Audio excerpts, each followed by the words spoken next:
You don't buy on hope, you study the label. At Azurewell, we support that. Our commitment is simple. Tell the truth. Every ingredient listed, every amount disclosed. No proprietary blends, no guesswork. We go beyond organic and basic testing with comprehensive third-party verification. Take a look at what's in your cabinet, then visit AzureLivingWell.com to shop and learn more.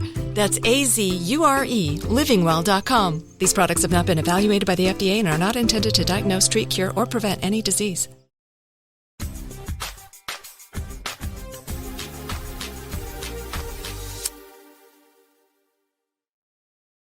Hello and welcome back to the Dunbar End podcast here on the Hibs Observer. I'm Jack Harris, joined as ever by Hibs Observer editor Patrick McPartlin. It's a very important week, so we're back in the studio and we're here to discuss a very crucial game at Fir Park on Saturday. Hibs travelling there to face Motherwell in a game that could well determine which of the two sides finishes fourth in this year's Scottish Premiership. Before then, though, we'll take a quick look back over the Livingston game. Patrick, we've covered it in detail across social media, on the website. We covered it in the post-match briefing as well. But you and I have been speaking a lot about the formation changes that David Gray made throughout the game. I think we'll start off by just getting you to talk through what happened, what you saw transitioning from the first half to the second half, and how in a game that the Hibs really looked like they struggled to find anything in that final third. How did those sort of change going into the second half, and what kind of impact did they have? It's something we've seen a lot from David Gray, probably going back to December. I think Celtic at home was, the first time he really moved to this 4-2-3-1 kind of mid-game. He did the same again against Falkirk in January, did the same against Dundee a couple of weeks back, and then again against Livingston at the weekend. And what he did differently this time was went to a 4-4-2 first of all. And I think what we're seeing is a bit more flexibility from somebody who was kind of very wedded to his 3-5-2 or the kind of many variations we've seen of it since that 3-3 draw with Aberdeen, which was really the first time I think we saw him shift to the back three. And I think that it's partly down to the players he's brought in January that there is more versatility, certainly in attack, and I think also the availability of Nicky Cadden bringing in Felix Passlack. You've got more to do on the wings as well, so you can have full-backs, you can have wide midfielders. What we saw on Saturday was a 4-4-2, which was at times more of a 4-2-4 and even a 2-4-4 as Hibs kind of pushed for that goal against Livingston. So I think it was about the hour mark was when he kind of changed it up, because I think prior to that Livingston had kind of been playing Hibs quite well. Hibs weren't really getting a lot of joy. They were having chances, but worth mixing it up to try and see if that can affect a change. And then for I think the last 10 minutes or so, we moved to the 4-2-3-1, and I think really just to offer a bit of stability as Hibs continue to chase a goal. And I think that it's maybe a little bit away before we see him start with a back four. I'm still not entirely convinced that he has all the right players for 4-2-3-1, but it gives him an option in games. We know how much he enjoys dual position players, and we've seen that a lot with Nicky Cadden sort of playing sort of left wing back, left back, or left wing at times, as he was on Saturday. And Jamie McGrath, we've obviously seen him playing centrally. We've seen him playing out wide as more of a wing back.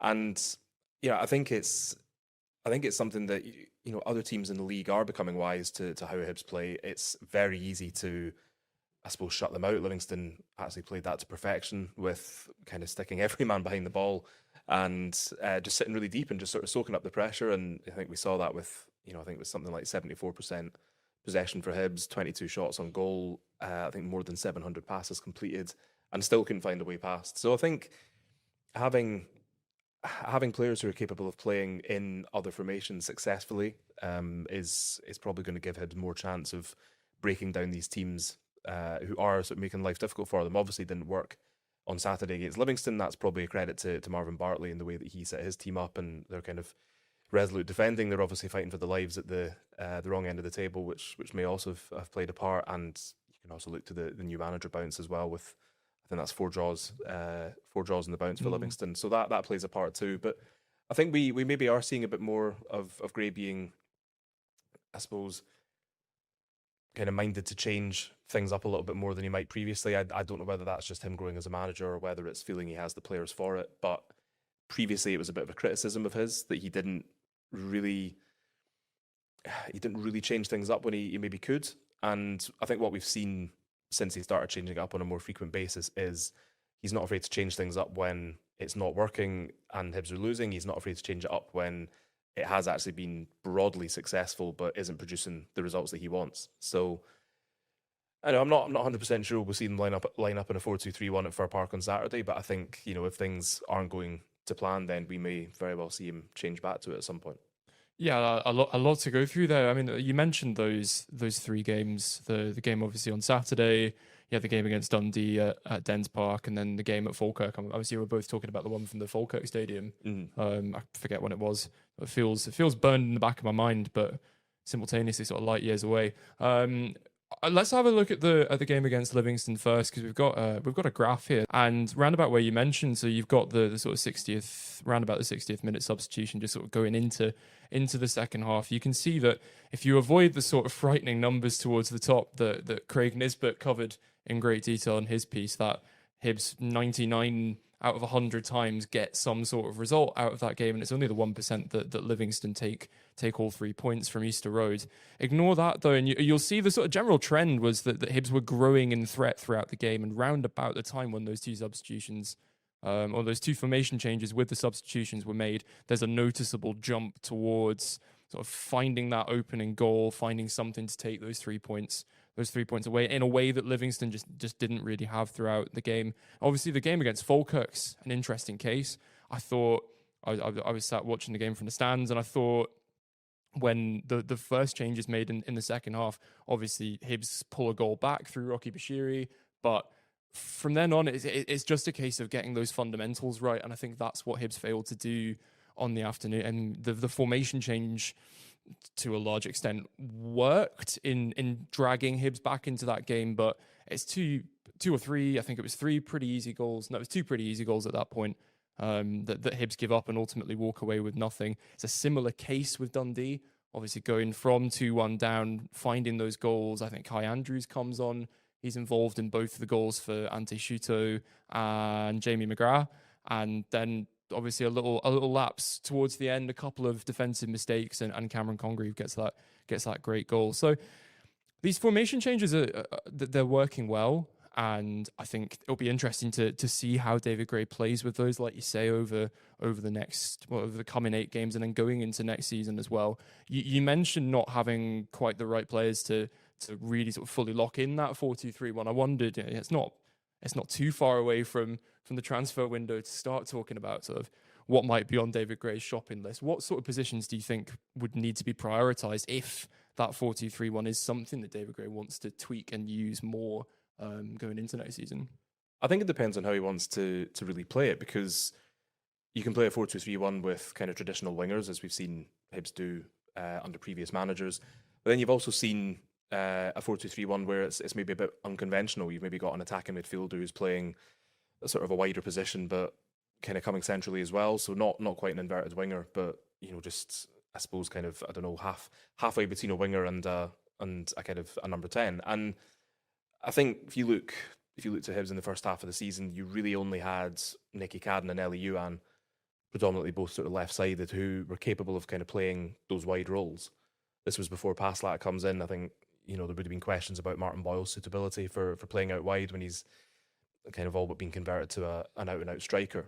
And I think that with Passlack coming in and with Nicky Cadden's fitness sort of coming back to where it is, Jordan Abita coming back, it does give him scope to do something with the 4-2-3-1 in the remaining games of the season. I think you also look at the likes of Ante Shuto, you look at Owen Elding, players who can play sort of wider rather than just sort of through the middle. And there is that scope to try it out. There is the scope to change. Jamie McGrath as well. We talked about him earlier. Somebody else who can play a little bit wider, or he can play centrally. It comes back to the dual position players. And I think that if you're David Gray and if you're Hibs, I think if you're the club, you don't want to be having sort of 7 or 8 new faces coming in every summer. You want to keep it down to probably around 2 or 3, and try and keep that kind of recruitment churn as low as you can. but you also want players who are capable of playing in more than one position. So you're not signing players purely to play in a 4-2-3-1, because then if mid-season you decide to change, like David Gray did in his first full season as head coach, you've then got players who maybe don't quite fit the way you're playing. And, that then causes issues because you've got players who aren't maybe getting the game time they want. We've also seen David Gray kind of start in one formation and then change without having to make substitutions. And I think that's something else that he likes to have the option of doing. And I really think that it becomes more about the squad as a whole rather than buying players to fit a certain formation, because then, as we're saying, if you decide that you're shelving that and you're going with something else, you need to have players who can fit that system, no matter how different it is to the original. So that's, we look at the defenders that Hibs have at the moment. We look at last season, Warren O'Hora playing in a back four, along with another central defender, didn't look too comfortable at times. He had played a lot as a centre back in a back three for MK Dons before he came to Hibs, and I think he's looked a lot better. He's looked a lot more effective, a lot more imposing, a lot more involved in that back three. So that's something else to think about is whether a formation change suits the squad that you've got at your disposal, or whether it's a case of having it as an option, to change later in games. And I think if you're David Gray, I think you probably want the latter. I think you want to be able to have the option to change if needs be, but you also want to have different systems to use depending on the type of game, the venue, the opposition, and also who you've got available.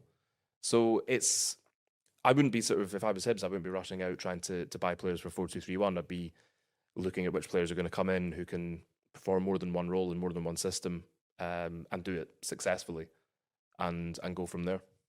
Well, let's pivot from players who are coming in to players who will be out of the door come the end of the season. Obviously, David Gray confirming that the news that Martin Boyle will leave the club after these final 8 games. It's hard to come up with the words to sum up what Martin Boyle's done at Hibs over the past, I think it's 12 seasons since that first loan spell back in 2014, 2015. And then obviously the incredible impact that he's had at the club over that just more than a decade. You said don't say over a decade earlier, and now it's stuck in my head. What would I say? A decade and a little bit. I've got some of the numbers. Obviously, 399 appearances, 108 goals, 71 assists, hat-trick at Hampden, the brace at Tynecastle in 2019.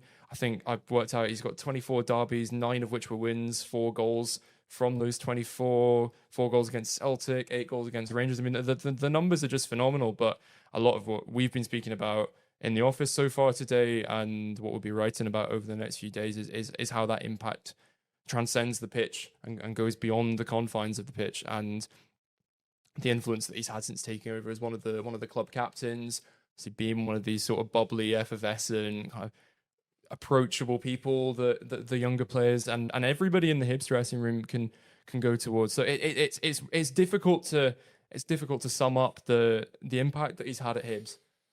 I think my question would be sum up the impact he's had at Hibs, but yeah, it's. I think when you look at football in this day and age, when players don't often stay at a club for that length of time, and I know he did have that sort of brief 6-month spell in Saudi Arabia, but was he ever really gone? He came back with such a bang, and he's sort of been a new permanent fixture ever since. And I think it's more the kind of, it's a bit of a cliche, but it is a bit of a fairy tale story that he came in as a sort of a raw speed merchant with not a lot of end product, just very kind of bouncy, quite excitable. And it was, a swap deal initially at the time, I think, for Alex Harris. And, I think a lot of people, because this was during the championship years, and I think a lot of fans would have been looking at this thinking, what sort of impact is this player going to have? Because, we've seen it happen before that Hibs sign a player who maybe has a lot of promise, who's maybe, well established in Scotland, and it just doesn't work out. And I think it's a credit to the various coaches who've worked with him. It's also a credit to Martin himself that he's sort of transformed himself into this talismanic figure who more often than not could be relied upon to come up with a big moment in a big game. And I think that you had this figure who was a constant threat, who for a while didn't really struggle with injury. I know he did have a couple of bad knee injuries, but prior to that, virtually always available, a constant threat for other teams, and just a sort of figure, not necessarily as a personality, but just a figure who other teams, fans of other teams, just kind of love to hate a little bit. And I think that's always a bit of a kind of tribute to the player. If fans of other teams are giving you kind of dogs abuse on social media or whatever, then it's probably a sign that you're doing something right. And I think it sort of speaks volumes for him as a person that he has become this kind of, I suppose, a leader in the dressing room. He's become a trusted figure around HTC, around Easter Road. We've had players talking about the influence he has and how he sort of makes sure they're settled. Warren O'Hora was talking about it after the game on Saturday, about how when he arrived at the club, Martin was one of the people who was really supportive of him, just to sort of help him settle in. Little text messages now and then, just checking how he was getting on. And I think David Gray sort of tells it best when he says that he talks about babysitting Martin Boyle once upon a time, and saying the idea of him ever being captain was not something he could really ever see happening. So I think it's probably a testament to the way that Boyle's kind of matured as a player and as a person, that he's now this figure who has captained the club sort of over 50 times, and it's probably seen as a kind of modern day legend. And I think as well, you consider there's 8 games left of the season. Hibs are still chasing Europe, and I think that'd be a great way for Boyle to go out with a bang, would be to obviously make his 400 appearances and then some, to score more goals and potentially get into the top 10 all-time goal scorers for the club before he goes, and potentially fire Hibs into Europe. I mean, that would be the ideal swan song, the ideal way to go out on the highest of highs. And the sort of player he is, I know he's maybe not quite had the influence this season as he had last season, which was really is kind of annus mirabilis. And it would just be the perfect ending to his time at the club, and for a player who probably deserves that for what he's given the club over a sort of decade and a bit. So I think it probably will be a little bit bittersweet for him, because he's been at the club for so long. His wife Rachel is obviously captain of the women's team.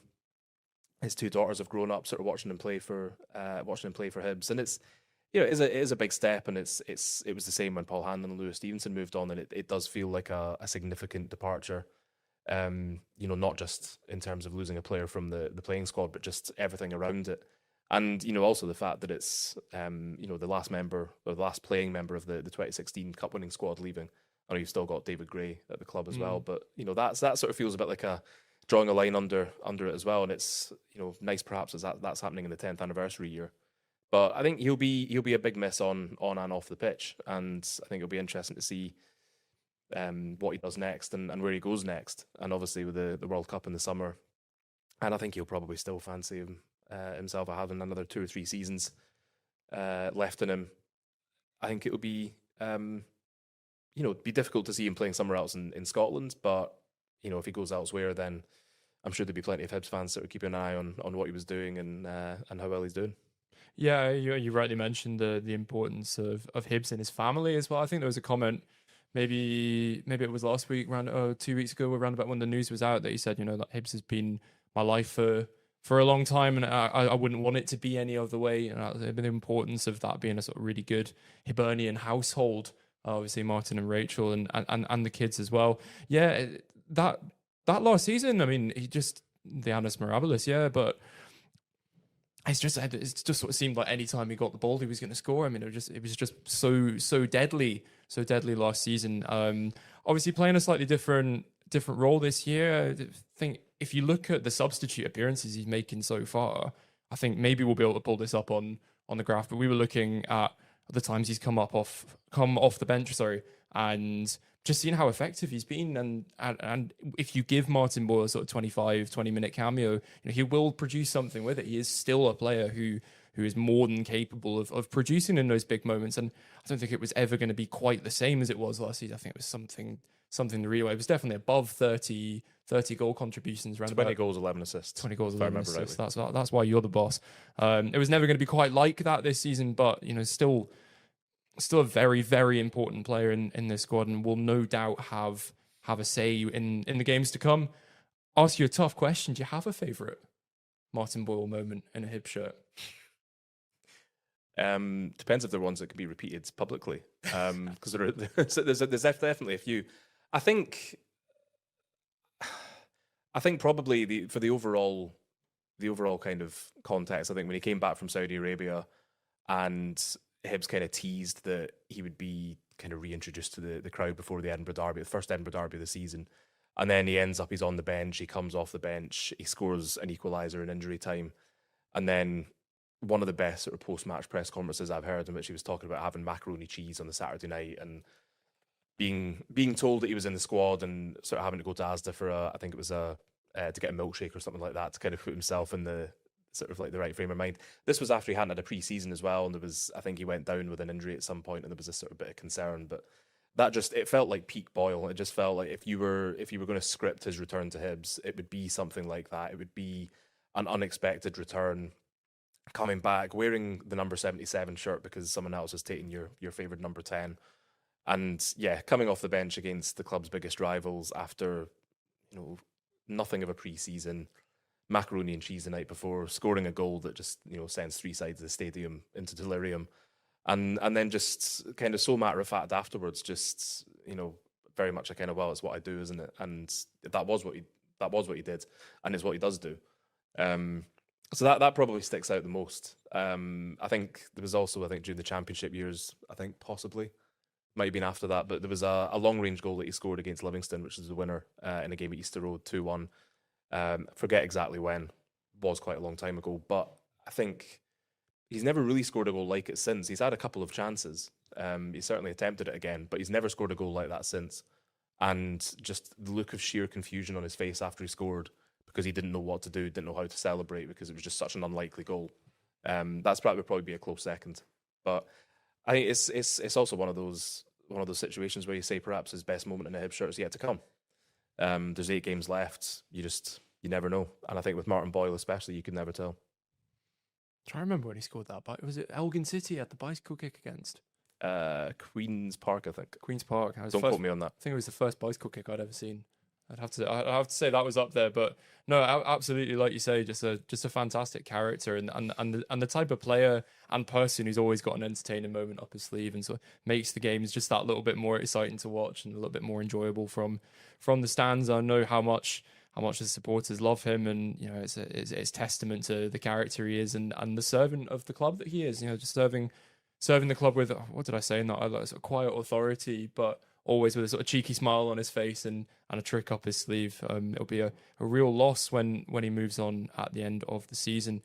Before the end of the season, though, Hibs do have this pivotal game at Fir Park, travelling to Motherwell for the second time, but to face Jens Bertel Askau's men for the third time this season. Obviously, the game that I think most Hibs supporters will want to forget about, being that first meeting at Fir Park, 2-0 down in the first half. Grant Hanley then sent off, and Martin Boyle very narrowly missing that opportunity to get Hibs back into the game. But I think when you look at the figures from that game, similarly to we were talking about Livingston earlier, I think it was something like a 4% chance of Hibs winning that game from just being outmatched, outplayed, and as David Gray said, I think in the post-match conference, just didn't recognise the team. Slightly improved fortunes at Easter Road. Hibs looking to be at least equal to, if not the better side in that 1-1 draw. Kieran Bowie equalising after Twanda Mazwanize got the opener. It was a really good finish. And yeah, it seemed to constrict the game that Motherwell wanted to play a little bit more, sort of forcing them not to be able to use the breadth of the pitch in the way that they might want to, and not be quite as expansive. I thought Hibs definitely learned their lessons from Fir Park. I mean, obviously there's the case of home advantage, but travelling back to Fir Park now, Motherwell have proven that sort of when a visiting team comes along, they're not afraid to play their way. And I think when you look at the table, up until maybe a couple of games ago, sort of challenging right towards the top, it's a big challenge if Hibs want to wrestle fourth place away, but they do have an opportunity to play them twice. The gap is only 6 points, and you have to feel it's a massive opportunity on Saturday to take something away from that. It is, and I think when you consider David Gray's oft-repeated catchphrase, if you like, when he says changing history in positive ways, I think that must be kind of at the forefront of his mind, because he will look back to that game at Fir Park in November that he said didn't look like his Hibs team. He'll recognise, I think something like 2 attempts on goal, one Martin Boyle's. in the first half, and I think the second half, Dan Barlaser had a speculative effort from about 25 yards out that didn't really trouble the goalkeeper. So I think if you're David Gray, if you're the players, you think back to that game and you think we want to exercise the ghost of that. But there's also, that carrot of beating a very good Motherwell team on their own patch, and they've been very good at home. They've been formidable at home, I would say. But David Gray will be looking at it and he'll be saying there's no reason why Hibs can't go and get a result there. And I think that has to be the mentality. It has to be not so much this sort of race for Europe, even though that's kind of like the background story. It has to be going to Fir Park and getting 3 points and what that would represent, because it is about taking each game as it comes. And I don't think the position Hibs are in, I don't think you can really be looking too far ahead. What might happen with this, this game? What might happen with that team? I think they just have to focus on getting 3 points this weekend, especially after drawing at Dundee after playing so well, drawing against Livingston after playing so well. It really kind of presents a chance for them to get a bit of a boost going into sort of the final pre-split games. And obviously, as you say, it would take them within 3 points of Motherwell in that race for Europe. But I think privately, David Gray might be sort of viewing it longer term, but I think for him it'll be getting 3 points. And I think that would represent sort of progress from Hibs when, you look at the first game, they lose it, the second game they draw, and then this third game, if they can get a result at Fir Park as well, and what that would do for, the team's confidence, team's morale, and also probably the supporters as well, who, need something to kind of hook them for the remaining games of the season, because it has felt underwhelming. It does feel to some of them like there maybe isn't an awful lot to play for. Some of them have looked at the way Hibs are playing and looked at the way Motherwell are playing and say that, fourth is a lost cause. But I don't think internally HTC it will be anything like that. I think there'll be a real belief that, they can sort of have a strong end to the season. And, whilst not quite meeting the highs of last season, it would represent, a sort of a good follow-up finish in the table after, maybe a season that's been a little bit of sort of difficult second album syndrome. So I think it's the kind of game you could overthink if you're a head coach. I was struck by Askew last time, sort of talking about how he'd beaten Hibs and what he'd done to sort of get the upper hand in the first half. And it's going to be interesting to see who blinks first this time around, whether Askew kind of assumes that Hibs are going to play the same way, whether Hibs try and play a different way to almost anticipate that. So I think there's as there is with every game, a lot of interesting subplots. But I don't think Hibs would be going through to Fir Park on Saturday with anything other than sort of confidence that they can get a result, and also probably a bit of desire to sort of finally get 3 points after 2 games in which they almost certainly should have taken 3 points and didn't. Yeah, there was that excellent article a few days ago, maybe even a couple of days ago in The Athletic, where one of their journalists, really sorry for completely forgotten the name, but one of their journalists goes and spends a lot of time at Motherwell, sort of gets behind the scenes, and part of what they were talking about was exactly that game at Fir Park against Hibs. And I think they said that it was Grant Hanley they wanted to target. They had Masmanise and another striker sort of pinning him from either side, and whenever he got the ball, they'd press him. And Hanley is one of these players that likes to sort of slow down the tempo and sort of make sure there's time to pass, similarly to Dan Barlaser, who I think maybe there were a couple of forward passes from the pair of them, but mostly sort of trying to go back, and that's when Motherwell can exploit those mistakes. But I think what it proves is Hibs will be up against a manager who is willing to shift things around, willing to do things differently, has players who have complete confidence in, I think Askew talks about his football Bible that he's preparing. I think sort of 300 out of 400 slides prepared so far he's going to turn into this book. But they've completely bought into his philosophy, his philosophies and his way of playing. So there'll no doubt be a lot of surprises going into that game, and there'll no doubt be a lot of research that's gone into the different ways that similarly David Gray can change things up. Motherwell do seem like one of these teams that have a lot of different ways of dealing with different threats and sort of knowing where to be and what to do. But they've not proven themselves. Well, they've proved themselves to be fallible. I obviously look at the game. It feels sort of rough to say that a team's fallible when they've lost at Celtic Park against the reigning champions. It's not as difficult a place to go this season as it was last season, but you look at the game itself, and up until they get that red card in the 71st minute, they really look comfortably on top in a lot of metrics. They're they're doing good things. They have that moment when, who was that? I think it was Ray Hatate loses the ball, and they've got three players in what Askew, I think, called like the motorway of space between where Celtic had their centre backs and the midfield. So they had a lot of space to work with. So I mean, they're a very dangerous team. But then, I mean, think about the game when they lost to Dundee at Dens Park quite recently, maybe in the last fortnight, and in all metrics, you look at it, and they're comfortably ahead. They're comfortably the sort of top dog of the teams, and yet there are two moments where Dundee just do things right. They get those quick counters. They get in behind the defence, and it's those little cutback moves that expose Motherwell. So there has to be a lot of confidence going into this that, you know, there are flaws in what they do. There will be moments where Hibs can take advantage. I mean, playing away from home is very different to playing at home, but there will be opportunities for Hibs to find something positive from the game. Yeah, I think David Gray would probably see it as quite an achievement to go to Fir Park and get a victory, given that, you know, we know how the last game went at Fir Park, and then there were improvements in the game in January, Easter Road. But I think for a team like Motherwell, it's pretty much been the surprise package of the season. You know, it would be like he talks about those, you know, changing history in positive ways. He would feel, you know, it's maybe not got the same sort of impact as winning at Tynecastle for the first time in 5 years or something like that, or winning at Celtic Park for the first time in 16. But it would be, you know, on a similar kind of scale to, you know, making progress from earlier in the season. And, you know, it ties in with what we were saying before about, you know, turning the season into something a bit more memorable rather than just kind of meandering to a close.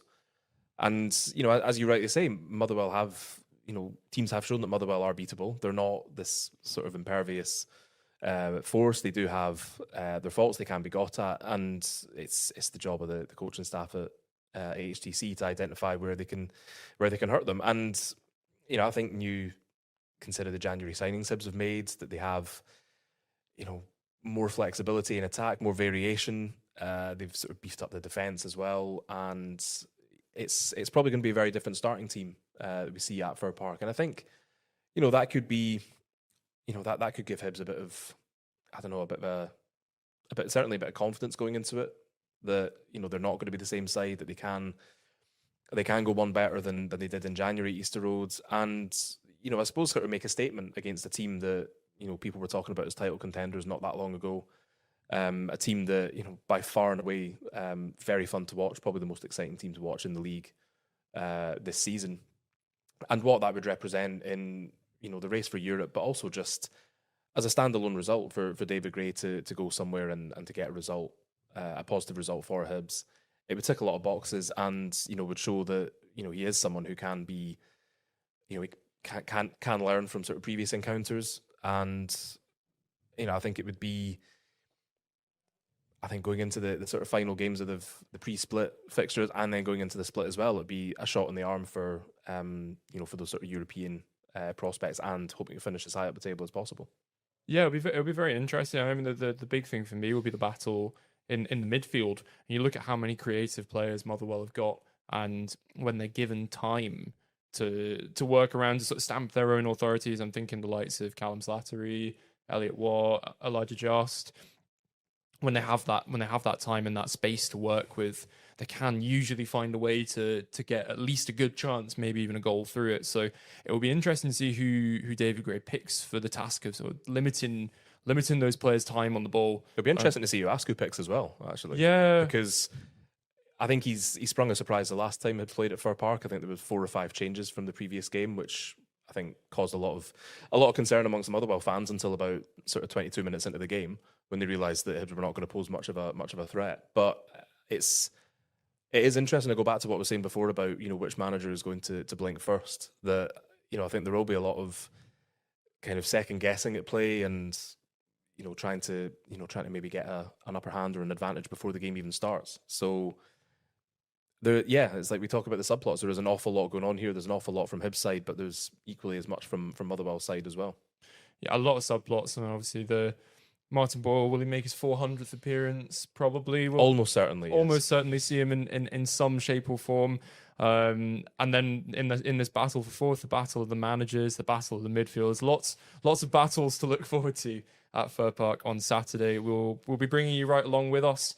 getting all of the action. And yeah, we'll be discussing a lot more about the game in the week to come, obviously being at the press conference. So do stay tuned to us on social media channels here on YouTube as well.